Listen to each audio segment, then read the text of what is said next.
simple interest करो continue क्या question बे simple interest ठीक है क्या शाबाश बे क्या सिंपल इंटरेस्टस फार्मूला ये प्रिंसिपल अमाउंटस लगे R%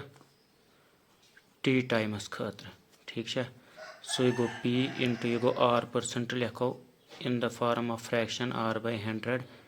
इंटू T सो गो P into R into T/100 यह ऑलरेडी कर्म डिस्कस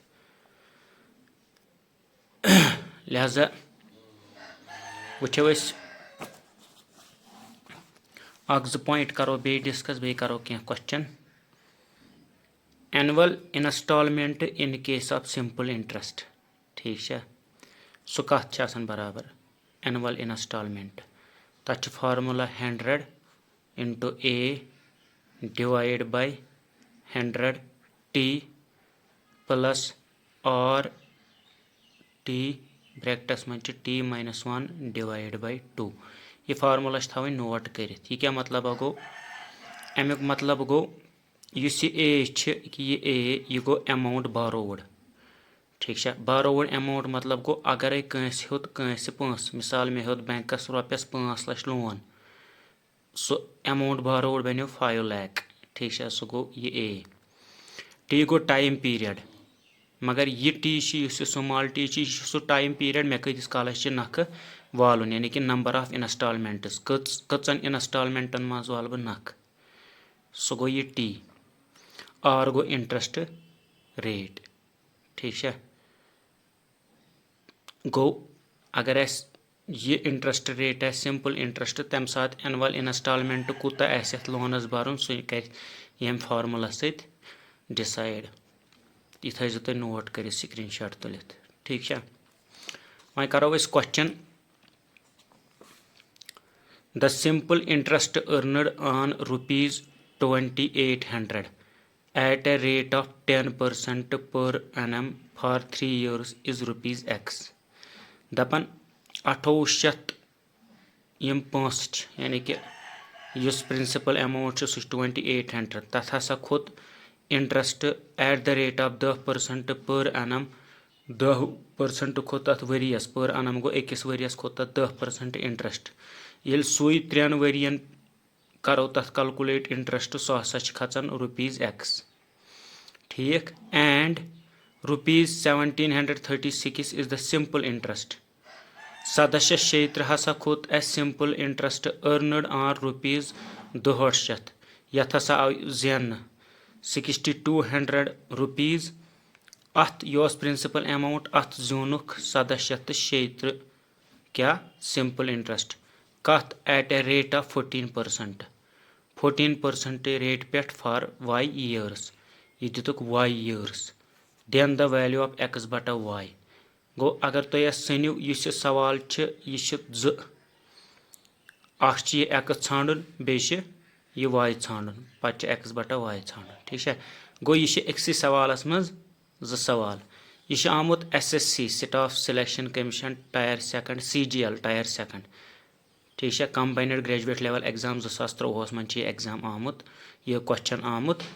अत ऑप्शन 140 360 550 400 ठीक है यह करो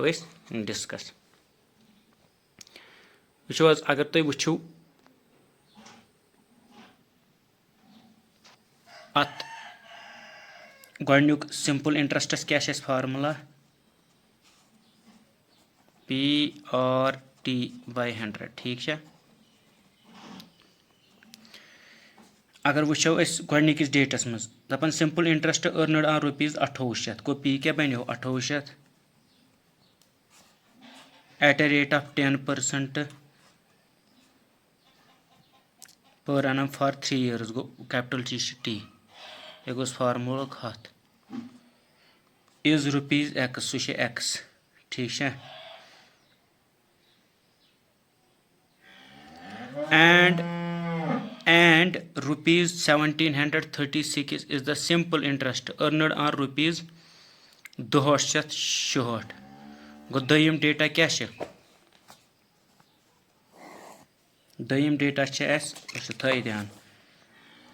and rupees 1736 is the simple interest earned on rupees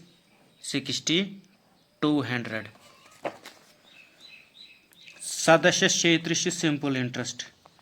याव अर्न करने कमन पोंसन पे प्रिंसिपल अमाउंट क्या 6200 ठीक है at a rate of 14% for Y years गो आर बदल क्या लिखो 14 टी टाइम बदल क्या लिखो वाई ईयर डिवाइड बाय 100 यम मानो तुम सेकंड बेस यपर लिखे 2800 इंटू 10 इंटू 3 बटा 10 इज इक्वल टू एक्स यहाँ लिखो x is equal to 2800 into 10 into 3 बटा 10 ठीक है इंटू 3 बटा 10 यम डेटा दित यह गोडनुक डेटा दित यह दयम डेटा दित अस क्या टारगेट एक्स बटा वाई क्या नेर एक्स बटा वाई क्या नेर गो ये एक्स नेर ये नेर वाई एक्स बटा वाई ती नेर पाना ये एक्स क्या नेर यह 10 तो यम 0 छुन ना यह 10 तो यह 10 छुन अत रोज 28 इंटू 10 कस गई 260 करो 3 लट 3 8 24 3 0 0 3 8 24 4 3 2 6 7 कस गई 8 गो 840 द्राव एक्स वो ये वाई क्या नेर ये वाई क्या नेर वो फॉर यमन मैथ जहन पोर्मुत तहद खतर कर बह रस खंड एलाबरेट ठीक है यह 1736 ये सरसी बराबर या वनो यह सोरे ये बराबर ठीक है हेको ना वन यानी कि हेको यम साइड अनित हेको यम साइड अस मा पे कह फर्क गो ये सोरे नॉन मैथ स्टूडेंटन खतर बह वन ये यपर अनो सोरे अत पे फर्क कहीं 200 इंटू 14 इंटू वाई बटा 10 इज इक्वल टू 1736 अनो यम साइड कहीं तो फर्क पे ठीक है यह वाई थवन अति ताकि अस नेर अमुक वैल्यू अस नेर ना वैल्यू अमुक 1736 तो रोज ये इज इक्वल टू यम साइड आस बटहस मन सह गरब जरबस मज सह ग बटा ठीक है 200